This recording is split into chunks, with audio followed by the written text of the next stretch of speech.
कृष्णा। नमस्कार दोस्तों, आप सभी दोस्तों को श्री कृष्ण जन्माष्टमी की हार्दिक शुभकामनाएं।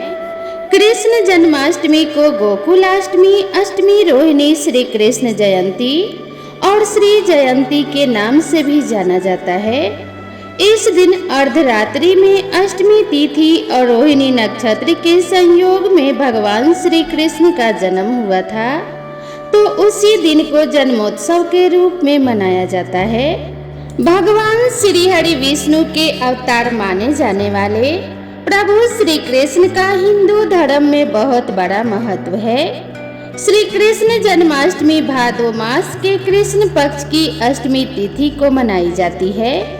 श्री कृष्ण जन्माष्टमी के दिन सबसे पहले सुबह उठकर ओम नमो भगवते वासुदेवाय नमः का जाप करना चाहिए। इसके बाद में स्नान करके सूर्य देव को अर्घ्य अर्पित करना चाहिए।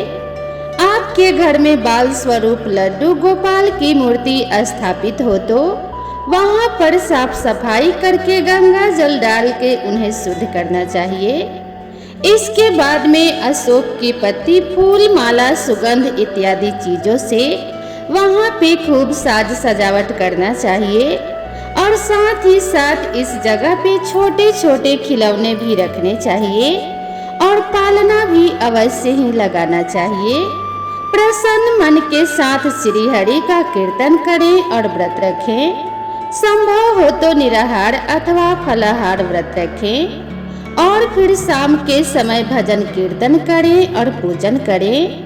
और अर्धरात्रि को जब भगवान श्री कृष्ण का जन्म हो जाता है तो सबसे पहले थाली बजाएं। उसके बाद में कृष्ण भगवान को पंचामृत से स्नान कराएं। प्रभु को पकवान, माखन, मिश्री आदि चीजों का भोग लगाएं। साथ में तुलसी दल भी अवश्य ही अर्पित करें। अपने परिवार की सुख शांति और मंगल की कामना करें और फिर उस प्रसाद को घर के लोगों में और आस पड़ोस में बांट दें। मान्यता है कि जन्माष्टमी पर श्री कृष्ण के बाल स्वरूप की पूजा करने से हर दुख, दोष और दरिद्रता का निवारण होता है और भगवान श्री कृष्ण के आशीर्वाद से घर में सुख समृद्धि का आगमन होता है। तो अब आइए सुनते हैं श्री कृष्ण जन्माष्टमी व्रत की पावन कथा। तो प्रेम से बोलिए श्री कृष्ण कन्हैया की जय। स्कंद पुराण के अनुसार द्वापर युग की बात है। उन दिनों में मथुरा में उग्रसेन नाम के एक राजा हुआ करते थे। उनका एक पुत्र था जिसका नाम था कंस और उनकी एक पुत्री थी जिनका नाम था देवकी। राजा उग्रसेन स्वभाव से बहुत ही सीधे साधे थे। यही वजह थी कि उनके पुत्र कंस ने उनका राज्य हड़प लिया और स्वयं मथुरा का राजा बनकर बैठ गया। कंस अपनी बहन देवकी से बहुत ज्यादा प्रेम करता था। देवकी का विवाह वासुदेव से तय हो गया। जैसे ही देवकी और वासुदेव का विवाह संपन्न हुआ तो उसके बाद में कंस स्वयं अपने रथ को हाँकते हुए अपनी बहन को ससुराल छोड़ने गया।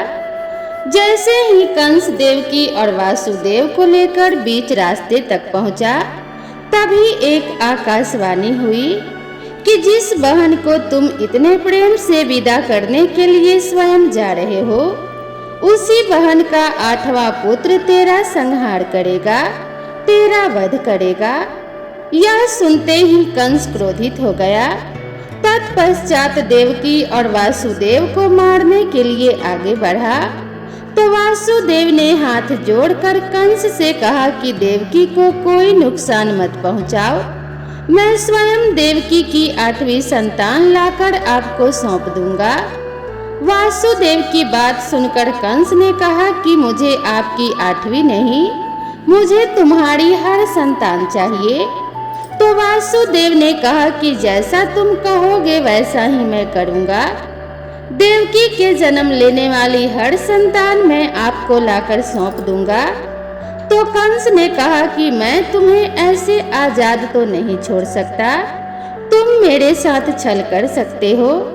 इसके लिए मैं तुम्हें कारागार में बंद कर दूंगा और तुम्हें कारागार में ही रहना होगा। यह कहकर कंस देवकी और वासुदेव को अपने साथ ले आया और कारागार में डाल दिया। इतने लाड़ और प्यार से पाल पोस कर बड़ा करने के बाद कंस ने उसे कारागार में डाल दिया। इतने लाड़ और प्यार से पली देवकी ने कारागार में बहुत कष्ट सहन किए। नीचे जमीन पर सोना पड़ता था। उनके और उनके पति के हाथों और पैरों में बेड़ियां डली हुई थी। जब वह गर्भवती होती तो उनके लिए यह सब कुछ बहुत ही असहनीय हो जाता। अपना और वासुदेव का हाल देखकर कभी कभी देवकी रोने लगती तो वासुदेव उन्हें समझाते कि जैसे ही तुम्हारी 8वीं संतान का जन्म हो जाएगा तो हम उसे कंस को सौंप कर चले जाएंगे। कारागार में ही देवकी ने अनेकों कष्टों को सहन करते हुए 7 संतानों को जन्म दिया और कंस ने सभी को एक एक करके मार दिया। अब कंस को इंतजार था देवकी की 8वीं संतान का। जैसे ही देवकी फिर से गर्भवती हुई तब कंस ने कारागार का पहरा और भी कड़ा कर दिया। इस तरह देवकी के 9 महीने पूरे हो गए। तब भाद्रपद माह के कृष्ण पक्ष की अष्टमी तिथि को रोहिणी नक्षत्र में भगवान श्री कृष्ण का जन्म हुआ था। भगवान श्री कृष्ण का जन्म होते ही विष्णु भगवान ने वासुदेव को दर्शन देकर कहा कि मैंने स्वयं तुम्हारे यहाँ पुत्र के रूप में जन्म लिया है। वासुदेव ने हाथ जोड़कर आंखों में आंसू भरकर भगवान श्री हरि विष्णु से कहा, आपने मेरे यहाँ जन्म लिया, यह तो मेरे लिए बड़े ही सौभाग्य की बात है। लेकिन जैसे ही मेरे साले कंस को इस बात का पता चलेगा तो वह इस बालक को मार देगा, यानी कि आपके इस अवतार को मार देगा। हे प्रभु, देवकी ने एक एक करके अपनी 7 संतानों को खो दिया है। अब यह इसकी 8वीं संतान है। मुझसे इसका दुख देखा नहीं जाता। तो वासुदेव की बात सुनकर भगवान श्री हरि विष्णु बोले कि अब तुम्हें डरने की कोई जरूरत नहीं है। अब तुम ऐसा करो, वृंदावन जाकर अपने मित्र नंद बाबा के घर अपने बच्चे को छोड़ आओ। और नंद बाबा के घर यशोदा जी ने एक कन्या को जन्म दिया है, उस कन्या को लाकर कंस को दे देना। भगवान श्री हरि विष्णु की बात सुनकर वासुदेव बोले कि हे प्रभु, मैं बाहर कैसे जाऊं? इतना कड़ा पहरा है और दरवाजे पर ताले भी लगे हुए हैं। भगवान श्री विष्णु ने कहा कि तुम्हें डरने की कोई जरूरत नहीं है। तुम अपने बालक को उठाओ और चले जाओ। जैसा मैंने कहा है तुम वैसा ही करो, बाकी का रास्ता अपने आप खुल जाएगा। यह कहकर भगवान श्री हरि विष्णु वहां से अंतर्ध्यान हो गए। तो वासुदेव ने भगवान श्री हरि विष्णु के कहे अनुसार अपने बालक को उठाया और जैसे ही टोकरी में रखकर दरवाजे पर आए तो ताले अपने आप ही खुलते चले गए। सारे द्वार खुलते चले गए और द्वार पर जो पहरेदार खड़े थे वह सारे के सारे मूर्छित हो गए। वासुदेव ने टोकरी अपने सिर पर रखी और वृंदावन की ओर चल पड़े। कहते हैं कि उस समय यमुना नदी को पार करना बहुत ही मुश्किल था, क्योंकि यमुना नदी पूरे उफान पर थी और बहुत ही तेज बारिश हो रही थी और साथ में बिजली भी कड़क रही थी। तो वासुदेव को बहुत ही ज्यादा डर लग रहा था। वह सोच रहे थे कि इतना नन्हा सा बालक और ऊपर से इतनी बरसात हो रही है, ना जाने इसका क्या होगा। परंतु कृष्ण कन्हैया को क्या हो सकता था? उनकी रक्षा तो भगवान श्री हरि विष्णु स्वयं ही कर रहे थे। बहुत सी कठिनाइयों से वासुदेव ने उस नदी को पार किया और नंद बाबा के घर पहुंच गए। वहां पहुंचकर वासुदेव ने देखा कि यशोदा मैया गहरी नींद में सो रही थी और उनकी बेटी पास के पालने में झूल रही थी। फिर क्या था? वासुदेव ने अपने बेटे कान्हा को वहां पर सुलाया और यशोदा की बेटी को लेकर वहां से मथुरा वापस लौट आए। जैसे ही वासुदेव वापस आए तो सारे पहरेदार नींद से जाग गए और फिर से ताले अपने आप ही लग गए। किसी को कुछ भी पता नहीं चला कि रात में क्या हुआ था। सुबह होते ही जैसे ही कंस को देवकी की 8वीं संतान के बारे में पता चला तो वह बहुत ही ज्यादा खुश हुआ और कारागार में पहुंच गया। कारागार में पहुंचकर कंस ने वासुदेव से उनकी 8वीं संतान को मांगा तो देवकी ने अपनी 8वीं संतान को देने के लिए मना कर दिया और बुरी तरह से करुण विलाप करने लगी। लेकिन कंस पर इसका कोई भी असर नहीं हुआ। उसने जबरदस्ती उनकी संतान को छीन लिया और देखा तो 8वीं संतान तो कन्या थी। फिर भी कंस उससे गुस्से में जमीन पर पटकने लगा। तभी वह माया रूपी कन्या आसमान में पहुंचकर बोली कि रे मूर्ख, मुझे मारने से कुछ नहीं होगा। तेरा काल तो पहले ही वृंदावन पहुंच चुका है, वह बहुत ही जल्द तेरा अंत करेगा। यह सुनकर कंस ने अपने सैनिकों को आदेश दिया कि वृंदावन में जाकर पता लगाओ कि आज की रात किसके यहाँ संतान ने जन्म लिया है। सैनिकों ने पता लगाकर कंस को बताया कि नंद के यहाँ यशोदा ने एक पुत्र को जन्म दिया है। यह जानकर कंस ने नंद यशोदा के बालक को मारने के लिए हर नाकाम कोशिश की, लेकिन कृष्ण कन्हैया का बाल भी बांका नहीं कर पाए। इस तरह से कृष्ण कन्हैया समय के साथ बड़े होते चले गए और वे युवा अवस्था तक पहुंच गए। बचपन से लेकर युवा अवस्था तक कृष्ण कन्हैया ने अनेकों लीलाएं की। अपने बचपन में कृष्ण कन्हैया अपनी यशोदा मैया को बहुत ही प्रेम करते थे। अपने दोस्तों के साथ मिलकर दूध, मक्खन और दही की मटकियां फोड़ देते थे। यह देखकर यशोदा मैया कृष्ण कन्हैया पर झूठ मूठ का गुस्सा दिखाती थी, क्योंकि वह भी अपने लल्ला से बहुत ही ज्यादा प्रेम करती थी। अगर कृष्ण कन्हैया थोड़ी देर के लिए भी यशोदा मैया की आंखों से ओझल हो जाते तो यशोदा मैया बहुत परेशान हो जाती और कान्हा को जोर जोर से आवाज लगाने लगती थी। इसी तरह अनेकों शैतानियों के साथ कृष्ण कन्हैया बड़े हो चुके थे। एक बार कृष्ण और बलराम उस स्थान पर पहुँचे जहाँ पर कंस द्वारा प्रसिद्ध धनुर्यज्ञ आयोजित किया जाना था। तो कंस की शक्ति को प्रदर्शित करने के लिए एक विशाल धनुष को वहाँ पर रखा गया था। धनुष को देखते ही कृष्ण कन्हैया उसको लेने के लिए आगे बढ़े, लेकिन सैनिकों ने उन्हें रोक दिया। यह देखकर कृष्ण कन्हैया को गुस्सा आ गया और वे सैनिकों को बुरी तरह से पीटने लगे और सारे सैनिकों को वहां से भगा दिया। और फिर मंच पर चढ़कर वह भारी धनुष अपने हाथ में धारण किया और उसे उठा दिया। फिर धनुष तो गड़गड़ाहट की आवाज के साथ टूट गया। वो आवाज इतनी जोर की थी कि मीलों दूर बैठे कंस के कानों तक पहुंच गई।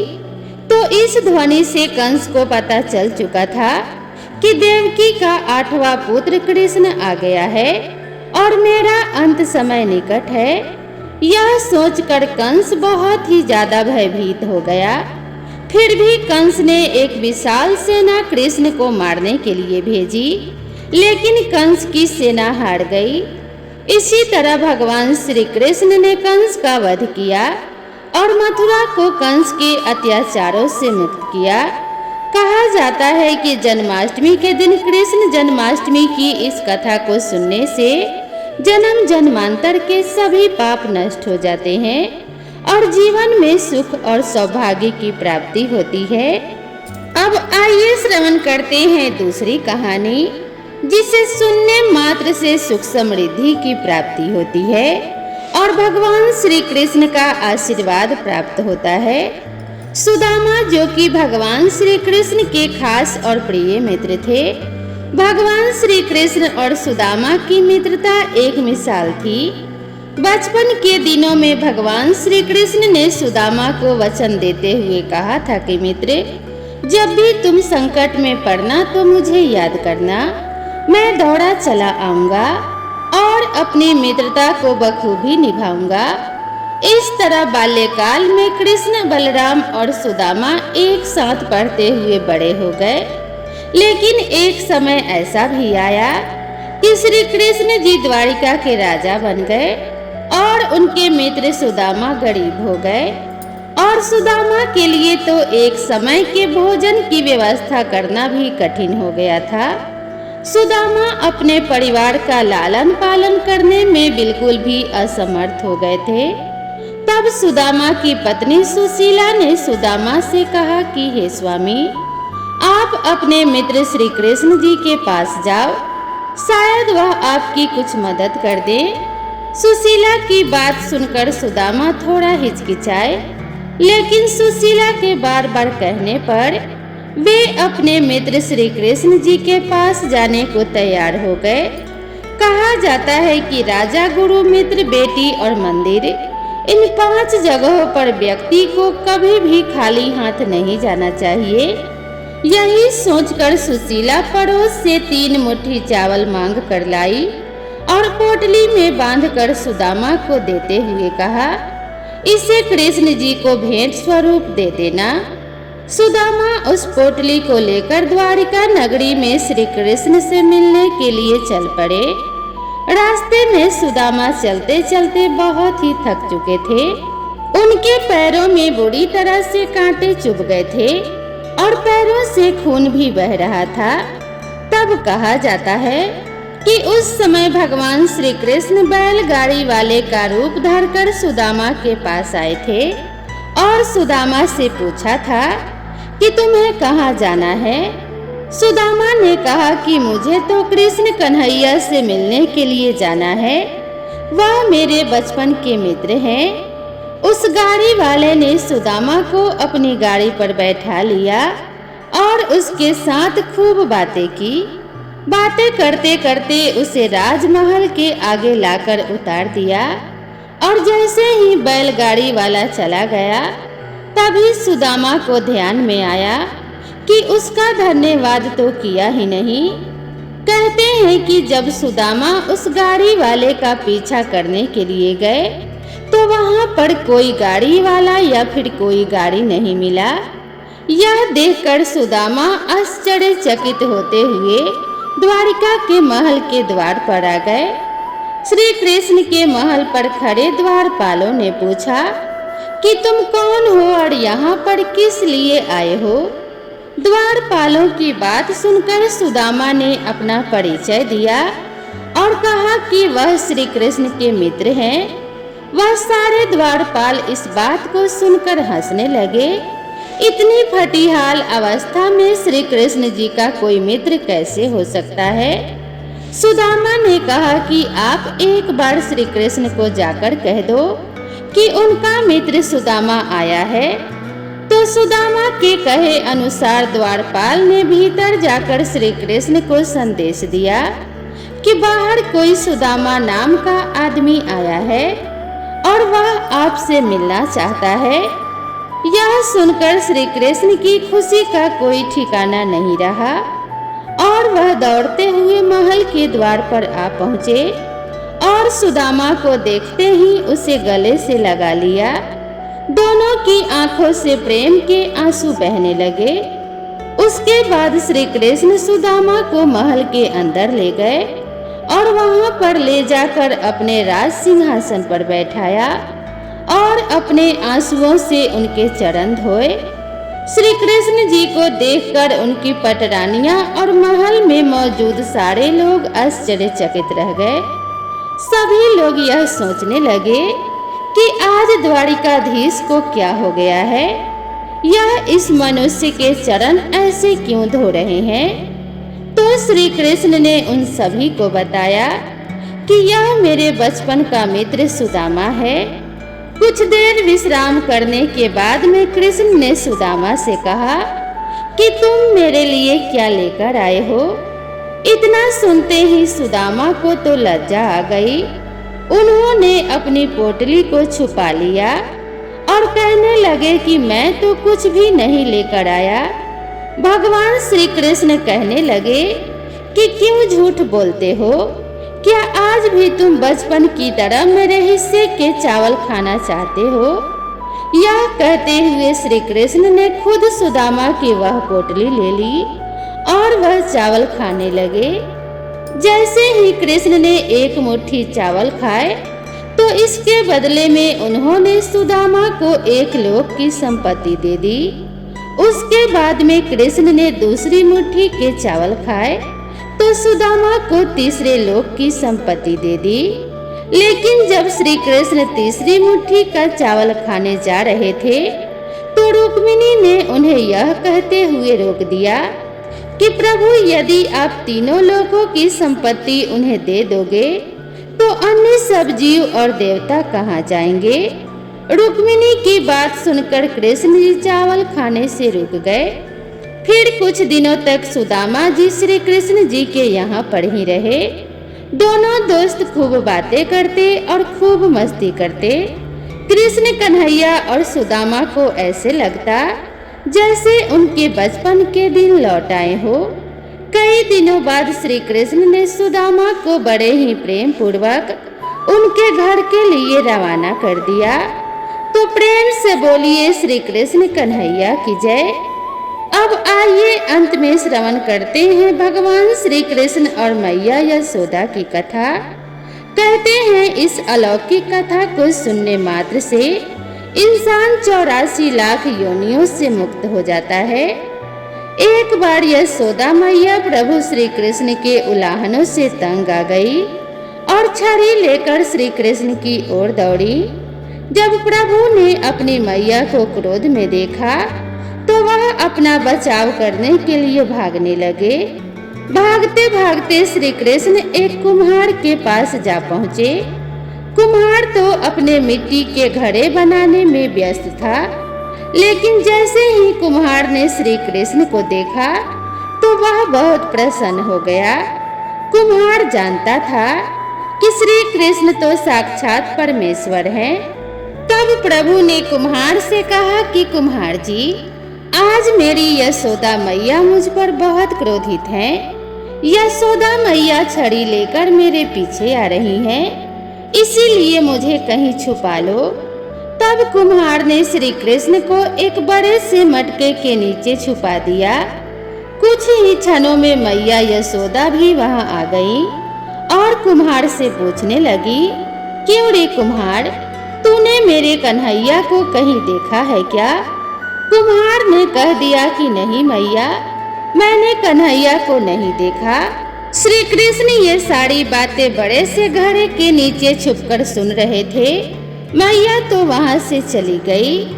अब प्रभु श्री कृष्ण कुम्हार से कहते हैं, कुम्हार जी, यदि मैया चली गई हो तो आप मुझे इस घड़े से बाहर निकालो। कुम्हार बोला, ऐसे नहीं प्रभु जी, पहले मुझे 84 लाख योनियों के बंधन से मुक्त करने का वचन दीजिए, तब मैं आपको इस घड़े से बाहर निकालूंगा। भगवान मुस्कुराए और बोले कि ठीक है, मैं तुम्हें 84 लाख योनियों से मुक्त करने का वचन देता हूँ। अब तो तुम मुझे बाहर निकाल दो। कुम्हार कहने लगा, मुझे अकेले नहीं प्रभु जी, मेरे परिवार के सभी लोगों को 84 लाख योनियों के बंधन से मुक्त करने का वचन दीजिए, तब कहीं मैं आपको इस बड़े घड़े से बाहर निकालूंगा। प्रभु जी कहते हैं कि चलो ठीक है, उनको भी 84 लाख योनियों के बंधन से मुक्त होने का वचन देता हूँ। अब तो मुझे घड़े से बाहर निकाल दो। तब कुम्हार कहता है कि बस प्रभु जी, एक विनती और है, उसे भी पूरा करने का वचन दे दीजिए, तो मैं आपको घड़े से बाहर निकाल दूंगा। भगवान श्री कृष्ण बोले कि वो भी बता दो क्या कहना चाहते हो। कुम्हार कहने लगा, प्रभु जी, जिस घड़े के नीचे आप छुपे हो उसकी मिट्टी मेरे बैलों के ऊपर लाद के लाई गई है। मेरे इन बैलों को भी 84 के बंधन से मुक्त करने का वचन दो। भगवान ने कुम्हार के प्रेम पर प्रसन्न होकर उन बैलों को भी 84 के बंधन से मुक्त होने का वचन दिया। प्रभु बोले, अब तो तुम्हारी सभी इच्छाएं पूरी हो गई हैं, अब तो मुझे इस घड़े से बाहर निकाल दो। तब कुम्हार कहता है कि अभी नहीं भगवान, बस एक अंतिम इच्छा और है, उसे भी पूरा कर दीजिए। और वो ये है कि जो भी प्राणी हम दोनों के बीच के इस संवाद को सुनेगा, उसे भी आप 84 लाख योनियों के बंधन से मुक्त करोगे। बस यही एक वचन दे दीजिए तो मैं आपको इस घड़े से मुक्त कर दूंगा। कुम्हार की प्रेम भरी बातों को सुनकर प्रभु श्री कृष्ण बहुत खुश हुए और कुम्हार की इस इच्छा को भी पूरा करने का वचन दे दिया। फिर कुम्हार ने बाल श्री कृष्ण को घड़े से बाहर निकाल दिया और उनके चरणों में गिरकर साष्टांग प्रणाम किया। प्रभु जी के चरण धोए और चरणामृत पिया।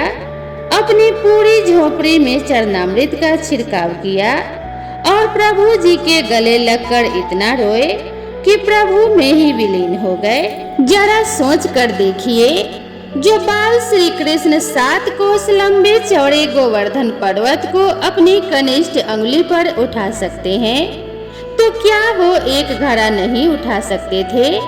लेकिन बिना प्रेम रिझे न नटवर नंद किशोर कोई कितना भी यज्ञ करे, अनुष्ठान करे, कितना भी दान करे, चाहे कितनी भी भक्ति करे, लेकिन जब तक मन में प्राणी मात्र के लिए प्रेम नहीं होगा, प्रभु श्री कृष्ण कभी मिल नहीं सकते। तो प्रेम से बोलिए जय श्री कृष्णा, राधे राधे। तो दोस्तों, आप सभी को यह वीडियो कैसी लगी कृपया कमेंट करके ज़रूर बताएं। वीडियो पसंद आई हो तो इसे एक लाइक ज़रूर करें और अपने सभी परिवार और मित्रों के साथ भी इसे शेयर कर दें। तो दोस्तों, भगवान श्री कृष्ण और यशोदा मैया का आशीर्वाद आप सभी के ऊपर बना रहे। राधा रानी की कृपा से आप सभी के अंधन के भंडार भरे रहें। तो मिलते हैं इसी तरह की नेक्स्ट वीडियो में, तब तक के लिए राधे राधे।